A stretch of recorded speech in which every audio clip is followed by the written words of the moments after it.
SFO, LAX.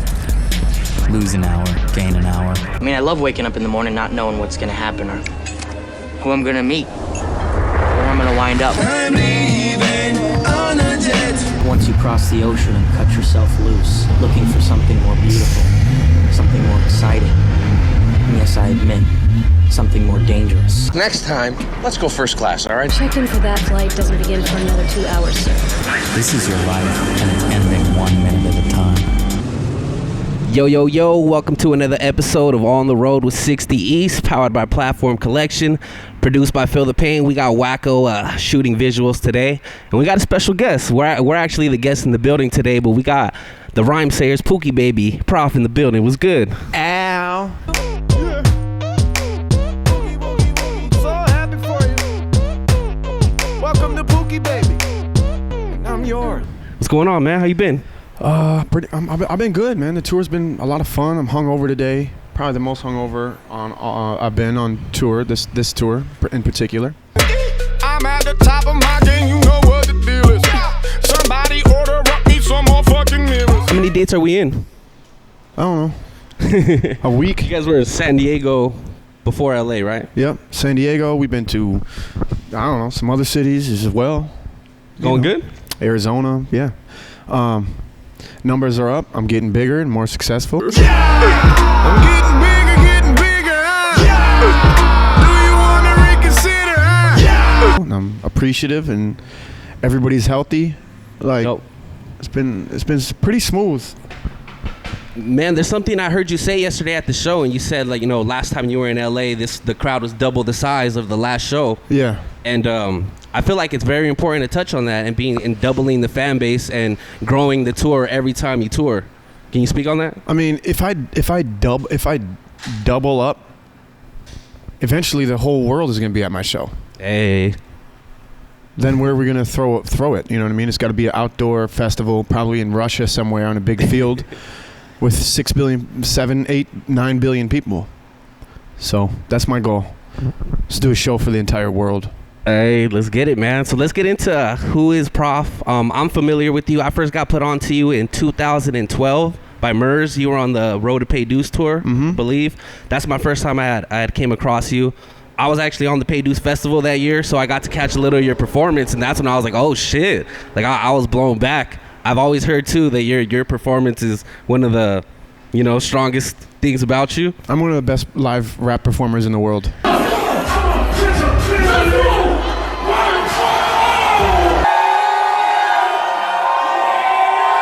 I had that conversation last night. I was telling my homie Concept, who I was there with, I had seen you at Soundset come out on a fucking raft.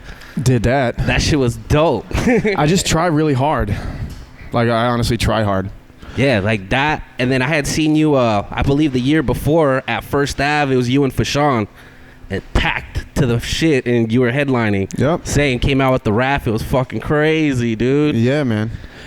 Some dude asked me the other day, he was like, who are your influences? And I'm like, oh God, here we go again. Because when I press junket, you know, you get that all the time. Same fucking question. But then he was like, who are your live influences? And I was like, oh shit, I don't really get asked that much. And I thought about it, and I was like, Prince? No, I was like, Michael Jordan. Like, I went to athletics. Like, I see someone, like, someone give it their all and, like, compete and shit like that. I was like, honestly, my biggest influences for my live show are, like, athletes and how they, you know, the flu game. You know what I'm saying? Michael Jordan flu dope. game. That's my live swag. Let's get into the 10-year journey that it took you to get where you're at right now and building all those fans one by one show at a time, one project at a time. I've heard you say you were just giving out free music for 10 years and, you know, the shit just grew. Yeah, it's fucking, I wouldn't recommend it. I would prefer to blow up off of a single on SoundCloud and get signed to a major label for $14 million. But I did it a little bit different, a little bit harder route. And but the way I've done it is good because the fans will be there for life. I'll always be able to tour and shit from now on. Like, you won't ever see me drop off. Like, I'm not a one-hit wonder, you know what I'm saying? I've been doing this for forever, and I've connected with so many fucking people that, like, I know I'm solid for the rest of my life, you know? Even if I would stop making music, I could still tour, you know what I mean? I see you a good fit at Rhymesayers because that's something they've been able to grow. I mean, I've been watching them since I was a kid, you know, from this early Scribble Jam to the early Atmosphere projects and all that. And that fan base is just cultivated over all these years, over generations. I know parents and their kids going to Rhymesayers shows together and stuff like that. True, I've so like seen you're that. saying, all the 10 years, you know, those fans ain't going nowhere. Like that one hit on SoundCloud, that might disappear. That person might disappear. But Yeah. after, you know, the 10 years of dedication and constantly building, like you said, those fans ain't going nowhere, right? Yeah, we built a good foundation. How come you guys don't have basements in LA? I don't know. He's older. He should know that. Basements? Basements. That's like a Midwest shit, nah?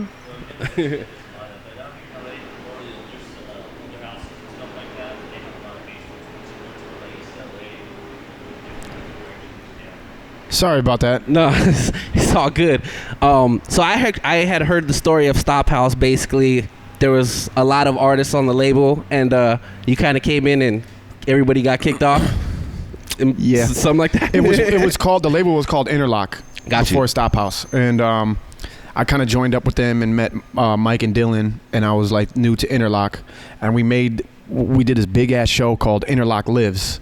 And that was the last show Interlock did. You know what I'm saying? It was like, which is funny. It was like, no, Interlock's dead. That was Dylan's fault. He was like, I want to cut everybody from my shit and just focus on you. And I was like, I feel like the pretty girl who came into school, and everybody, you know, I felt guilty about that, you know, because a lot of those dudes on Interlock are still my, you know, good homies and shit. So, but yeah, that's kind of how it happened. Does it look like I am excited about you? Can you tell on my face I want to puke? Fucking y'all the worst. Goddamn. No. So the same everywhere I go. Like, oh, there I go. No. Look at you, motherfucker. Whoa. Lame man fuck. Man, let's talk about those early days. Like, how were you guys booking your own tours around the Midwest? Were you venturing out nationally? Yeah. No, I wasn't national back then. Like, I was touring under Interlock under a dude named Big Zach from a group called Cancer, which is super, you know, obscure, small group. When we're just trying to play small ass drunk bars around Minnesota, you know, trying to get out of Minneapolis, going to Iowa, you know, North Dakota, Wisconsin, Chicago, you know, and that was it. So is that where you were able to build like your first fan base and like the touring circuit? Yep. Get it. It's Sioux Falls, like this city you've probably never heard of, you know, like, and we're out there starting to develop like, you know, a following, like a real, like big live sold out shows in these tiny small cities, and it's just permeated like that, you know, and I'm still doing that now, but you know, it's the whole country. What are some of your like earliest memories of touring and some lessons that you learned early on? One funny memory was one of the first shows we did in Chicago. I had a different DJ Scars, and I was rapping with a dude named Roswell, and we just booked our own show, traveled over there, was super drunk, just loving the big city lights, small dumbass club that people were just, it was like a club night. People were just paying the $5 ticket to get in, and it was cracking. No one even wanted to see us rapping that motherfucker. And so we ate a bunch of weed brownies and shit, and we were drinking, and we were got on stage trying to perform in front of this club who probably just wanted to dance and not have me rap. And then the weed kicked in. My partner Roswell just falls over, like flat on his back like this. Boom. And I look over, and my DJ Scars sinks down under his fucking DJ table and lays down and stops playing. And then I get super fucking high, and I'm by myself. Rock it out? Yeah, rocked out the last song, and then we were like, they were dead. So I was like, peace. And I had to like pick them up and like get a cab, bunch of money and shit, bunch of cash, because we got the door, just like $500-600 cash. I was like, I can't believe we just did that. And just a bunch of money. I was like, that's fucking crazy. So after all like these shows, you were starting to reinvest back into the Stop House brand? Yeah. And that's how you guys were able to get, you know, the jump off and everything? Yep. Fucking so many people worked for free for so long. Like, we're just now finally starting to pay people. You know what I mean? So for those of you who are like trying to just starting out in rap, like, I would say just like don't do it.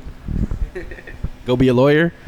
Well, fucking, I don't know, anything. Learn a trade or something like that. You're not going to get paid off of, like, I was just thinking today, man, I'm so fucking lucky. It's 1 in a million probably, 1 in 2 million, 3 million that can do what I'm doing right now, currently traveling the country, making money, doing what I love. Like, it's probably more rare than a professional athlete. How many players do you have on a football team?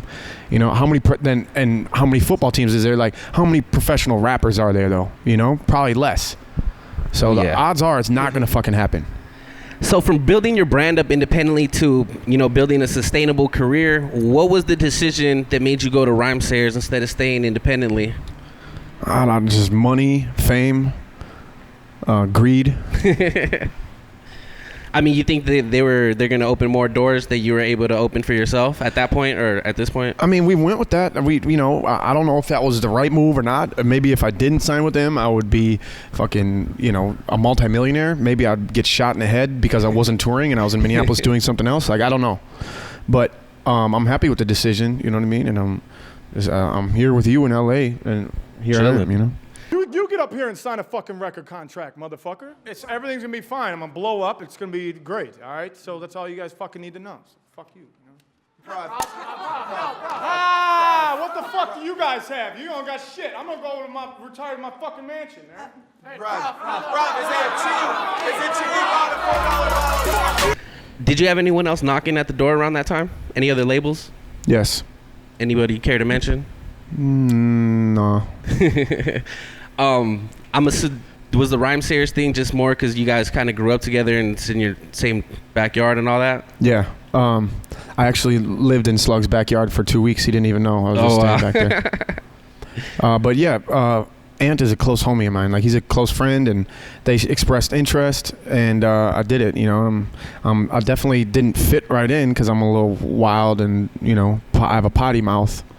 But I think it worked out pretty well, man, and I'm helped shape the label into something else and newer and a little bit broader spectrum of the hip hop tree, Yeah, I see that. I'm part of there's a Rhymesayers group on Facebook, and there's kind of a divide. It's kind of like the old Rhymesayers fans and kind of like the new Rhymesayers fans, and you're constantly an argument going on in the group that I see. They're like, there's this half of people that are like, why the fuck is Prof signed to Rhymesayers? Man, I miss the old Rhymesayers. Yeah.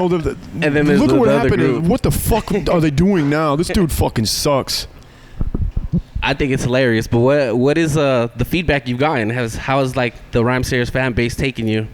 And how's your fan base taking the other artists on Rhymesayers? I don't know, man. Some people like me, some people don't. I don't know whose fan base is what. I got people at my shows, that's all I know.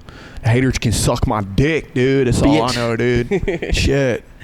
Let's talk about Prof Outdoors. I heard that this was actually an accident that happened because Atmosphere had to cancel a show. Yep. That's exactly how it happened. Slug called me up. He was like, we're canceling this show, and it was a huge fucking show. Like, it's a huge outdoor venue, like 4,000 or 5,000 cap. And he was like, you want it? I was like, fuck no. And it was only like a month away. I don't know how the fuck we did that, Mike. But we did that, and we sold it out, and that was crazy. And this was before I signed at Rhymesayers. I was selling out a venue at 4,000. I was at a point where Rhymesayers really couldn't ignore me anymore. They're like, do you want part of this money? Because I'm about to make it. They're like, well, fuck. The dude, I hate his music, and he's a fucking pain in the ass. But they want to make money off me. How many years are we into Prof Outdoors now? 5. How do you like it? How do you put on the promoter hat and handpick the artist? Yep, we do it all. Every aspect of it, we're totally involved with. So I like it because it's the best show we put on all year. We put so much fucking work into it, and people are starting to travel from across the country. People are flying in from Cali and shit, like Soundset, And I love that every year is a different theme, like outdoor theme. So we dress the stage up differently every year and like get super creative with that. You know what I mean? And it's a labor of love, and we don't really make a lot of money off of it because it's such a big production and we spend so much money on it. But it's a dope ass show. What's the overall goal with that? I don't know, man. Do you want to continue to grow it? Yeah. Maybe move venues eventually, even get bigger. Like, I wouldn't mind if there was 8 million people at it. You know, that's the goal. In Russia. In Russia? Prof Outdoors in a big field in Russia with the whole world. Have you been to Russia yet? No. No? They're kind I of want assholes to. up there. They're fucking dirty, rotten scoundrels. Those fucking Russians. I'm down. This beef too that we got going on with them. I don't think they want us over there right now. No, I'm down. I like drunk Russian videos all day online. So I want to see from in real life what happens. What's going on? They all die of alcoholism. They drink like a motherfucker out there, dude. That's because life's tough out there. It's cold as shit out there. Yeah, so same with Minneapolis. Speaking of Minneapolis, I was just there like 2-3 weeks ago, right? Actually, I was leaving the day your album dropped, so I was able to listen to your album at the airport, waiting for this fucking snowstorm to shut down fucking Minnesota. Luckily, my flight was the last one to leave before the snowstorm hit. And I was like, thank God, you know, but the whole ride home, I was just fucking full of turbulence. But getting to sit at the airport and just like staring out at the snow starting to come in and listening to the new album and the song Minneapolis, it was just kind of hit me, you know what I mean? It was just like, oh, this dope. And when I go to certain cities, I like listening to artists from that city because you kind of get a different perspective of the music. True. You hear street names in certain places that you never knew existed until you're walking around. Yeah, same way. I mean, that's definitely the biggest shit in LA. You know, I come here, I'm like, man, I'm about to bump some Snoop Dogg and shit. Yeah, I'm like, yeah. oh, this street, oh shit, Crenshaw, what? You know, I definitely do that shit here in LA. So let's get into the tour questions of the interview, man. Okay. What's on Prof's rider? You know, the basic booze. I like vegetables. I make a vegetable shake, and I bring a fucking blender up, and I drink that shit because, you know, it's fucking you'll fucking die out here. So I got that bottle of booze, some beer, 6 packs of menthols, some condoms, family-sized Skittles, and Timbos for my photographer who travels with me to kick women in the chest. So that's serious. That's a daily thing. Oh, my photographer kicking women in the chest? Yeah. Yeah. Every show. Every show. What's the craziest thing that's happened at a show from a fan? Shit. I know someone who's kicked a woman in the chest. Like the while performing? No, just out of the van. Cody says, no, I guided her with my foot. That's what he says, and he's kind of right. The motherfucker, it gets fucking crazy. Like she was cracked out and she was running. We couldn't get her out of the van, and we were trying to leave, and she was a zombie. You know, that shit happens on the daily. So I was watching oh yeah, I got fucking bit by this chick. I'm out rapping and she takes a straight up chunk out of my fucking leg. And I'm like, hold the fuck up. It was so bad I had to be like, pause everything. I'm going backstage right now, fucking bitch. I'm gonna look at my fucking leg. If I'm seriously like missing a muscle and I'm bleeding all over, I'm done, dude. I'm not coming back out here. So I checked out my shit and it was fucked up. It was all, you know, bruised, and it was, you know. So I went back out there and I started talking to her. I'm like, you stupid fucking cunt. And she's like, well, I was like, why did you do that? I love you. I want to marry you. I was like, that's not how you treat people you love. She was really lucky I didn't punch her in the face, because when you feel immense pain right away, like it was bad. Like I was like, ooh. So anyways, I continued to do the show and I did that in Fargo. Fucking crazy. Man, I was watching a lot of your tour recap videos. I seen you swallow a fish. Yeah, I was really, oh man, that's old school.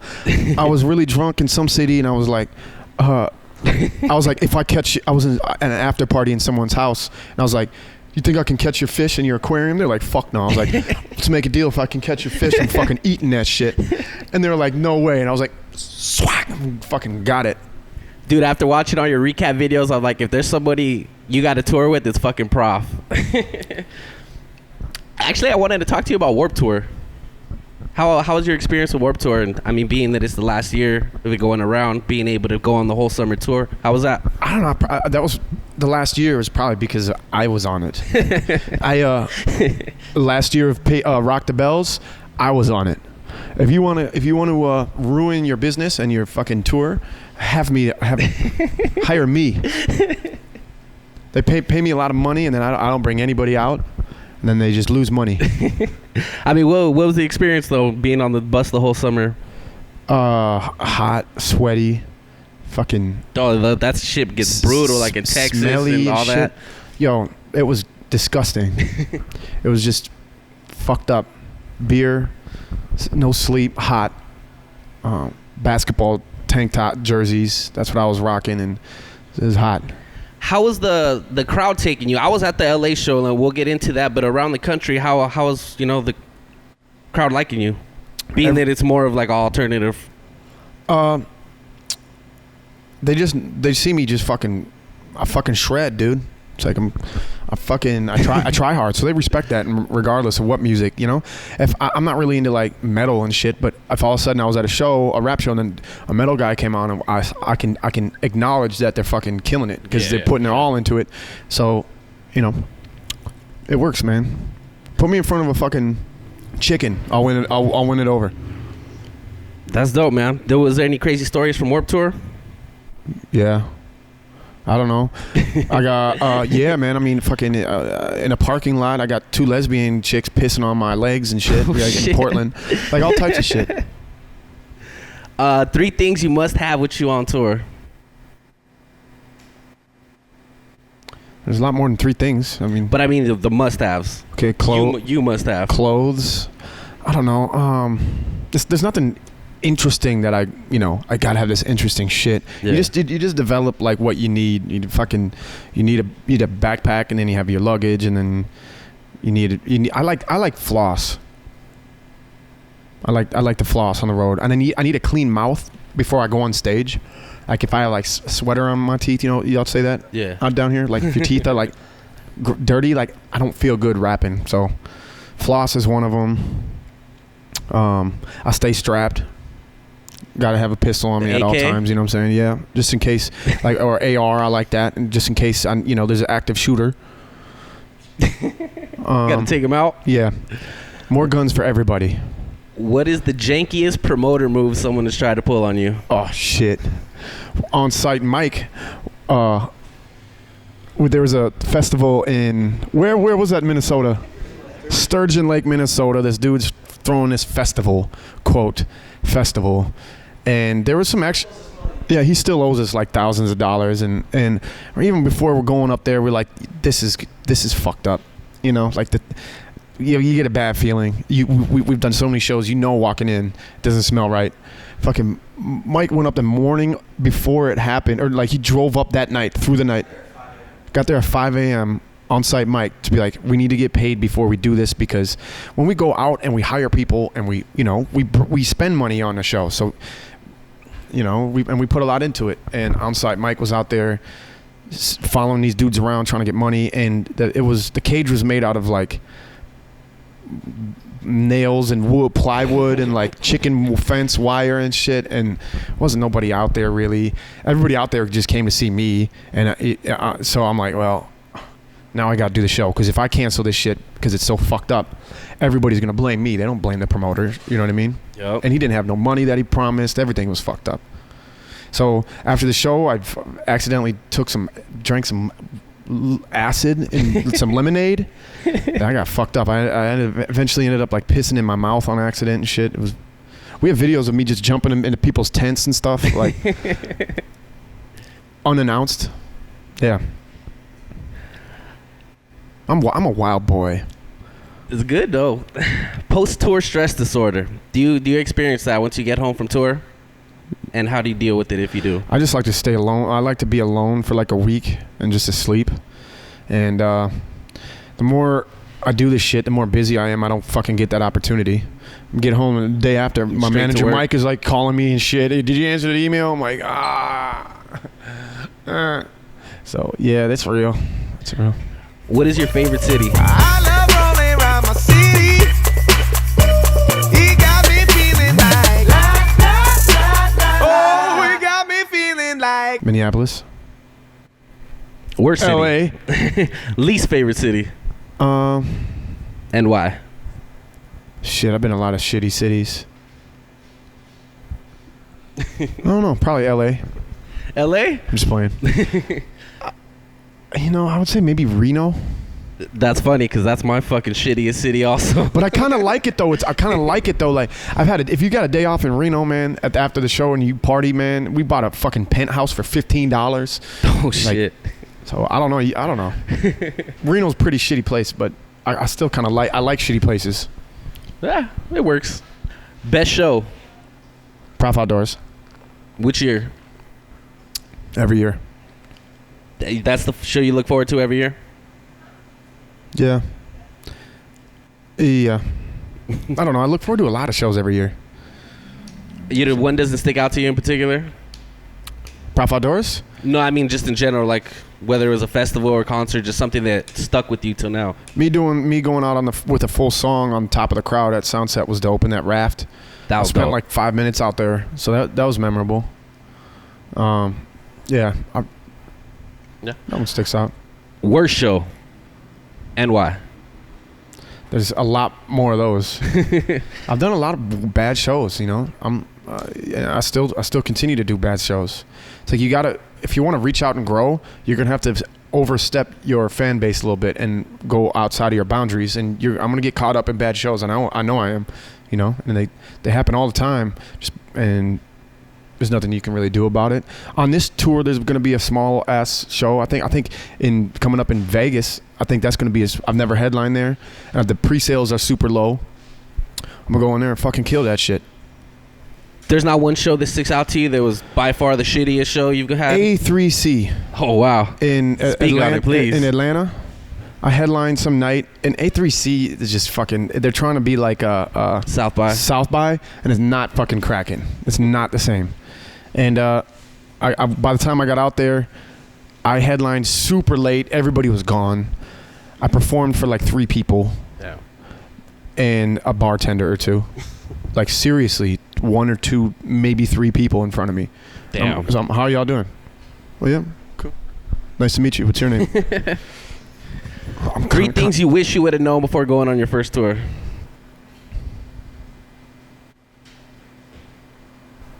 Or 3 things that you would tell somebody going on their first tour that they should know. Well, what have I told Cash and Wonka and shit? I mean, just don't get too drunk, I guess. Yeah, because you got to, like, don't get too drunk because the next day you got to fucking travel and you got to work and perform. You know, like, it's really tough. Touring is like, could be the best night of your life and the next day the worst day of your life, and it happens every single day. It's crazy. So you try and stay even keeled, you know. And just watch out for fucking prostitutes who are gonna rob you, because that's happened to us, you know. Can we get into more detail on that story? It seems too easy. It probably is. Yeah, if you get some dope ass girls twerking on you during your show and really partying and want to follow you up along a couple tour dates and shit and start fucking everybody, they're probably gonna rob you afterwards. I was on a tour with no such thing as a free lunch. I was on tour with R.A. the Rugged Man and Afro like a year or 2 back, and the driver of the bus, he was like downstairs after a show in Rochester, and he ended up meeting some girls, took him to the room. They ended up making a phone call. Next thing you know, 4 dudes is running up in the room trying to rob these motherfuckers. Luckily, it was the driver, so there was nothing in the fucking hotel to get. But yeah, I always trip out on that too. Like, I always hear that situation also popping up. I mean, now people, they see a white tour van, 16 seat passenger, whatever. Like, they're, you know, we got to stay diligent. You know what I mean? That's how we stay scrapped. Just kidding. We don't have any guns on us, but like, lock the doors. So what are 3 things that you do before you leave on tour at home to make sure everything's cool when you come back? Fuck. Sleep. I don't know. As far as like keeping everything on track, do you have somebody helping you out with that as far as like normal life shit? Yeah. I mean, I got shit at home, and you need family and friends to help. Feed the dog, whatever it may be. All types of shit. What is the best situation you found yourself in on tour? just on stage with a loud fucking cracking ass show. It's like I'm just standing there, and when I look back at Wonka, like, you know, everyone, I look back at him, and we'll just vibe right on the eyes. Like it'll happen in bad shows too, and I'll be like, okay, let's keep working. Like, let's come on, man, we can do this. Or else it's one of these like, holy shit. It's usually more of the holy shit, and once that happens, it's so much fucking fun. Worst situation you found yourself in on tour? Getting back to the van and discovering the windows are knocked out, and then opening the doors, and then and slowly discovering that everything is gone. Like fucking hugging this dude after that happened while he's crying and shit. I was like, he wasn't crying. Was this like mid tour or towards the end of the tour? Beginning of the tour? Mid tour. How do you come back from that? Fucking GoFundMe, crazy. We got all of our shit back financially. We like bananas. Yeah, we got funded in 8 hours. As far as like having to get merch and all your equipment and stuff to continue the tour, that, I mean, just as soon as the GoFundMe, you just went and bought the shit? Well, the next day, man, when you have to stop everything you do, everything you have on the road, that's because you use things and everything you need every day. All of a sudden, we're like, first things first, we got to make sure our phones are fucking charged because we don't even have phone chargers. We got to go to Target and get phone chargers because, you know, you're like, what's the most dramatic shit we need right now? You know, and slowly now we need another computer for Wonka. Like, you know, in our next show in that night or the next day in Santa Cruz is super bare bones, but they understood because their fucking city robbed us. So fuck y'all. This is what you get. All right, we got to get into the tour stories, man. What are the wildest stories you got, Prof? I know you got a fucking ton of them, so we're gonna have to try and pick. I've already told you a couple. Some I can't tell you because it's just illegal. Oh yeah, we were drunk and that night driving home and fucking on the freeway we came across a big badass fresh accident and shit, and I was starting to video it and I was like, I don't think I should, you know. So we came across that. Oh, and we ran out of gas once on the freeway in the fucking Canadian Rockies with no one around, and that was a fresh accident. We were like, and then all of a sudden this car's upside down, and I'm looking around. I'm like, no one. Are we the first people here? So we start running towards this fucking car, and I'm like, my first reaction was to come help, but then I'm thinking, oh my god, I could see someone dead right now or with their fucking arm off or something. I'm running up to this. I'm like, I wasn't aware. Like, are you ready to, you know, see the worst shit you've ever seen in your life?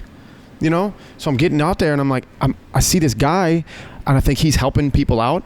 But no, this is this dude who still hasn't even been out of the car yet. And I'm like helping people out and shit because I'm a hero. I'm a hero. How did that end up? I mean, turns out that everybody was safe and no one was injured at all. And they were shaking. And I'm like, is anybody hurt? And, you know, the family, the little girl. And they were like, no. And I was like, group hug. I was like, if you guys want to pay me for you know, helping you because I'm a hero or whatever, you guys want to pay me, I set up my PayPal account, you know, pay me. Good? Just kidding. Let me pull one more out of you, bro. Another story? Yeah.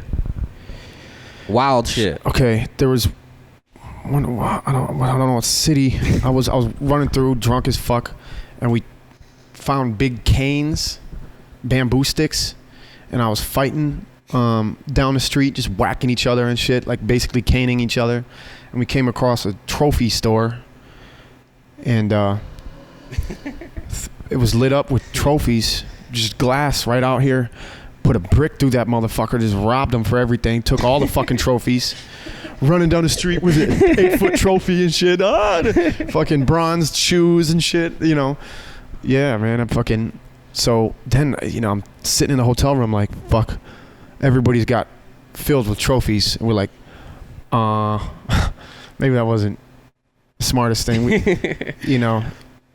You're good, man. You're good. I actually want to hear about the Road to Pay Dues tour, bro. I've heard you say that, you know, you guys built some real good friendships on that tour. I'm really good friends with Curtis and Noah, and I've seen them sharing their experience throughout the whole tour and stuff like that. I just, you know, wanted to see what kind of stuff you guys were able to do. I don't remember that shit. I don't remember anything anymore unless someone fucking tells me, do you remember this? Like, I've forgotten so much shit that's in my banks and so many memory banks and so many crazy shit. Like, I don't know what the fuck happened on that tour. I remember at the end, I hugged my fucking DJ Fundo at the time and just started crying because it was fucking 2 months long. And we're like, the last show, I was like, we did it. And we both were just like little bitches, you know what I mean? It's really hard. Touring musicians is really fucking hard. And the support that we get at those shows and the love that we get is like the only reason why we're out there and, you know, sacrificing our body, our soul. You know, it's dangerous driving everywhere, you know, like and we've seen so many seeing so many accidents where people fucking die and we're right there, you know. We've seen that so many fucking times. And when you travel the country that many times, like, we haven't been in an accident yet. Is like every tour, before every tour under my belt, I'm like, we still haven't got an accident. I'm like more and more scared of touring every fucking time. How you feel about this tour? Feel good. Excited? Yeah. Not too worried? I feel strong. I love the dudes I'm with. Mac Irv, Casanova, Willy Wonka. Fucking, it's stand-up motherfuckers. It's really easy. Let's talk about the new album, brother. Pookie Baby. The creative process and everything. I know you had said you flew out some of your favorite producers to work on the project. Curtis King. Curtis being one of them. Let's talk about how that went down. I was actually in Minneapolis that weekend. The same weekend. It was Super Bowl weekend, I believe. Okay. A couple years ago. Flew Curtis up. Wonka behind me. A dude named Jordy Bang from Milwaukee. Oh. We just sat around. I felt like fucking Jay-Z when he made that record. All these like beat makers. I'm like, ooh, I like that. It's like, ooh, now I'm gonna grab this and Wonka, can you help something out with the chorus over here? Or I like this, and like, so I got to be like a extra like executive producer and stuff. And these guys were just working, and it was like, it was a dope ass experience that I've never done in my entire life. And it's really hands on. I'm super proud of it, man. So the majority of the album was done by them three? Yeah. And one dude later came on, Charlie Cooks, and he made I've Cooked Crack Before and Criminal. So the Stop video was the last one you just released, correct? No. Stop. Oh, okay. That's no. Which video The just title came is out? No. Oh shit. Got you. Stop. My bad. Well, I was saying the video is just doing amazing on Facebook. Just cracked 1 million views, correct? Yeah, and it's doing really, really good on YouTube too. Another thing that I wanted to chop it up with you about was the videos, brother. You write all your own treatments, all that stuff? Majority of them, yeah. The first video I had nothing to do with, which was fucking awesome, was Criminal, and the dude Thomas made the whole fucking treatment and everything. He was super professional, but most of the videos super hands-on, and it's just me, Mike, and whoever would smoke a blunt and be like, and come up with all of them. Stop House is a really, really, you know, low-key, like one of the best music producers in the Midwest. Like, we know what we're doing now. Was it your idea to have Fundo fucking in the van in the Bar Breaker video? I think so. How did that work out? I'll just take most of the credit for everything. I don't know how it worked out. It worked out good to me. I heard you say in the interview that you guys hit like a hard right turn and everything just kind of went flashing, flying everywhere, right? Naked bodies everywhere. Like, it was crazy. I seen it. We got more videos coming out for this project? Yeah, we already have 2 in the bank that we haven't even came out with yet that are done. And we're going to film 2, maybe 3 more too. So we're going to have like, when all said and done, we're going to have like 8 or 9 videos. Dope, man. We have a video for Light Work that's going to come out. We have a video from Minneapolis, and I want to do a video for Send Nudes, Eulogy, and maybe Designated Hitter, and on and on and on. Dope. Well, thank you for coming on the show, man. Appreciate your time. Good luck on the rest of the tour. Appreciate you, bro. Much success on the album. Thank you. Yeah, man. Hope you guys kill it, brother. Thank you. Yeah, thank you for your time, man. Oh, we got me feeling like. Oh.